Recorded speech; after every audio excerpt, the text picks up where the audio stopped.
성경의 복음은 요한복음 20장 31절에 근거해서 예수님이 하나님의 아들 그리스도이시다. 이것이 성경에서 말하는 복음이라고 할 수 있습니다. 그러려고 하면 이것을 정확하게 알려고 하면 일단 그리스도가 어떤 의미를 가지고 있는지, 그리고 왜 예수님이 그리스도라고 하는지 정확하게 알 필요가 있습니다. 사실은 이 얘기를 하기 위해서 성경 전체가 기록됐습니다.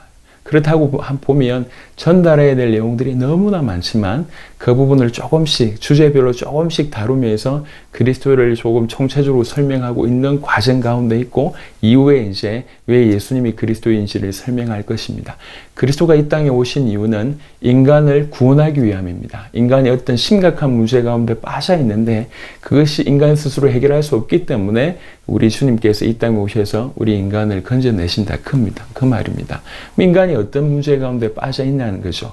수많은 문제들, 수많은 정상들이 있지만 이 소급해보면 근본적으로 하나님을 떠나서 모든 문제가 왔다. 왜 그러냐? 죄 때문이다. 왜 그러냐? 그 배경에 사단이 있다. 이런 얘기들을 이제 지난 시간까지 다뤘습니다. 즉 사단의 꾀에 넘어가서 범죄함으로 하나님을 떠나서 모든 문제가 왔는데, 이 모든 문제를 해결하려고 하면 사단을 이기고 죄를 해결하고 하나님을 만나게 하실 수 있는 그런 그리스도가 필요하다라고 하는 뜻이죠.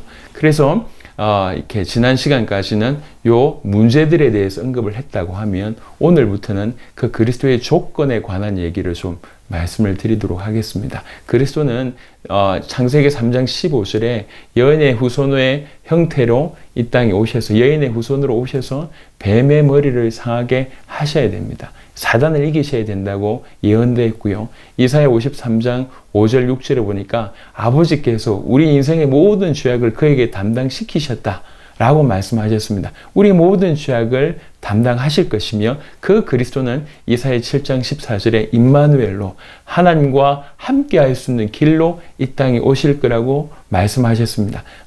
사단을 이기고 죄를 해결하고 하나님 만나는 길을 여시려고 이 땅에 오실 것인데, 동시에 이분이 정말 그리스도인가? 라고 하는 힌트를 주기 위해서 수많은 예언들을 허락하셨습니다. 그것이 구약입니다. 구약에는 적어도 신학자들 간의 의견이 좀 분분하긴 하지만 적어도 메시아에 관해서 300가지 이상의 예언이 있다고 얘기합니다. 메시아여야 한다면 그 300가지 이상의 예언들이 그대로 그의 인생을 통해서 분명히 성취가 되어져야 됩니다. 이것은 의지를 가지고 할 수 있는 영역이 못 됩니다. 그래서 정말 그가 메시아냐라고 우리가 확인할 수 있는 것은 뭐냐면, 그가 성경 그대로의 삶을 사셨냐, 성경에서 예언한 그대로를 그가 성취하셨냐, 이것을 보고, 그리고 그가 사단을 이기고 죄를 해결하고 하나님 만나는 길을 여셨냐, 이것을 보게 된다고 하면 그가 메시아임이 확실합니다.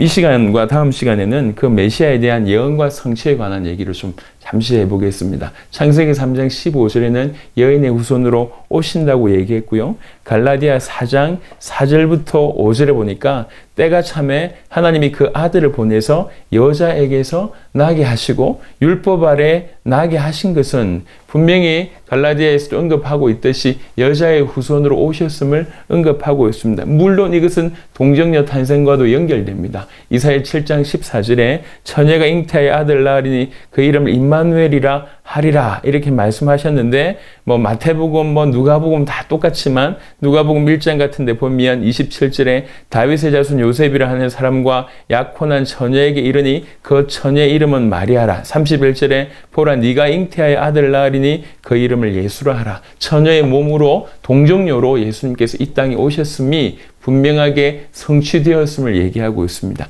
또 메시아는 아브라함의 후손으로 다윗의 자손으로 오셔야 됩니다. 이 언급들이 구약에 여러 차례 있습니다. 창세기 12장 3절에 너를 축복하는 자에게는 내가 복을 내리고 너를 저주하는 자에게는 내가 저주하리니 땅의 모든 족속이 너로 말미암아 복을 얻을 것이니라 하신지라, 이렇게 아브라함에게 얘기하시고, 또 사무엘 성경에도 다윗에게 예언한 본문이 있습니다. 다윗의 자손으로 오실 것임에 대해서 마태복음 1장 1절에 아브라함과 다윗의 자손 예수 그리스도의 계보라라고 얘기하면서 아브라함과 다윗의 자손으로 메시아께서, 예수님께서 이 땅에 오셨음을 언급하고 있습니다. 그리고 헤롯 왕의 유아 학살에 관한 것도 사실은 성경에 예언되어 있습니다.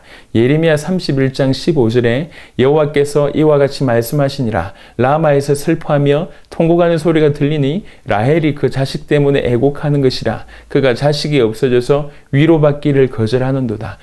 예수님께서 이 땅에 오셨을 때에 동방박사가 출현하게 되고 동방박사의 소문을 듣고 이제 새로운 임마누엘 하시는 그 메시아가 이 땅에 오셨다고 하는 소문을 듣고 헤롯 왕은 이제 2살 이하의 아이들을 다 죽이는 그런 학살을 하게 됩니다. 이것 또한 예언되어 있고 성취가 됐다고 하는 것이죠. 그리고 예수님이 이 땅에 오셔서 항상 비유로 말씀하셨는데요. 비유로 말씀하실 것도 예언되어 있습니다. 시편 78편 2절에 내가 입을 열어 비유로 말하며 예로부터 감추어졌던 것을 드러내려 하니. 마태복음 13장 34절에 예수께서 이 모든 것을 무리에게 비유로 말씀하시고 비유가 아니면 아무것도 말씀하지 아니하셨으니 비유조차도 예언된 그대로 하셨습니다.